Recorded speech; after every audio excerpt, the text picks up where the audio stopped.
టాలీవుడ్ స్టాలిస్టర్ అల్లు అర్జున్ హీరోగా హరీష్ శంకర్ దర్శకత్వంలో తెరకెక్కిన డీజే ఆడియో రిలీజ్ వేడుక ఆదివారం గ్రాండ్గా జరిగింది. అయితే ఈ వేడుకలో దర్శకుడు హరీష్ శంకర్ చేసిన కామెంట్స్ వివాదాస్పదంగా ఉన్నాయనే విమర్శలు వెల్లువెత్తుతున్నాయి. బ్రాహ్మణులు అచ్చమైన తెలుగు మాట్లాడతారు, ఎందుకంటే వారు వెజిటేరియన్స్ అంటూ హరీష్ చేసిన కామెంట్లపై సోషల్ మీడియాలో దుమారు రేగింది. అయితే నాన్ వెజ్ తినేవారంతా తెలుగులో సరిగా మాట్లాడడం రాని దద్దమ్మలా అంటూ ఆయన వ్యాఖ్యలను తప్పుపడుతున్నారు. డీజే ఆడియో వేడుకలో హరీష్ శంకర్ అల్లు అర్జున్ గురించి మాట్లాడుతూ, బన్నీ ఈ సినిమాలో బ్రాహ్మిన్ బాయ్ క్యారెక్టర్ చేస్తున్నారు. బ్రాహ్మిన్ స్లాంగ్ నేర్చుకోవడానికి చాలా కష్టపడ్డారు. నేనే ఆయనకు స్టోరీ చెప్పేటప్పుడు బన్నీ నన్ను ఒక ప్రశ్న అడిగారు, మీరు తెలుగు ఇంత చక్కగా మాట్లాడడానికి కారణం ఏంటని బన్నీ అలా అడగగానే నేను ఒక విషయం స్పష్టంగా చెప్పాను, మేము నాన్ వెజ్ తినము అని అన్నాను.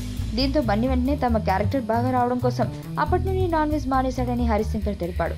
అయితే ఇలా మాట్లాడడం ద్వారా నాన్ వెజ్ తినేవారంతా తెలుగు సరిగా మాట్లాడడం రాని దద్దములని హరీష్ శంకర్ చెప్పకనే చెప్పారని, ఒక దర్శకుడు ఇలాంటి కామెంట్స్ చేయడం తగదని సోషల్ మీడియాలో విమర్శలు వెల్లువెత్తుతున్నాయి.